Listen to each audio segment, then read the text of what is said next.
कोल्हापूर जिल्ह्यात पूर्वापार चालत आलेल्या रूढी परंपरा सण उत्सव करत लोक एक दिलाने एकत्र येऊन साजरा करतात। काळ बदलला तशीच संस्कृती वाजप गाणीही बदलली। यामुळे तरुणाई बदलून वेगळ्याच मार्गाने भरकटत चालली आहे। वेळीच याकडे लक्ष देण्याची गरज आहे, अन्यथा तरुणाई वाया जाताना पाहावयास मिळेल। याचा संपूर्ण जनजीवनावर परिणाम झालेला पाहावयास मिळेल हे मात्र नक्की। नमस्कार, मी सुरेखा आणि आपण पाहतात तारा न्यूज।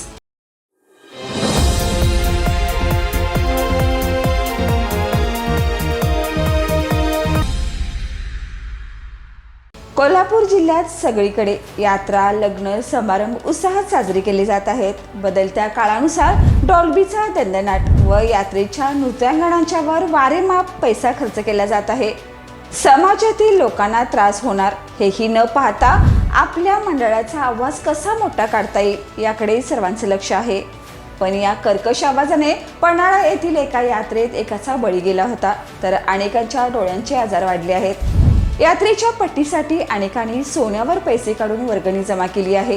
सुसंस्कृत सणवार बंद होऊन धाबडधिंगाणा होणाऱ्या या सणाला सध्या सुरुवात होऊ लागली आहे।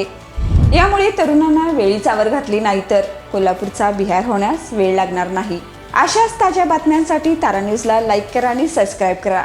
धन्यवाद।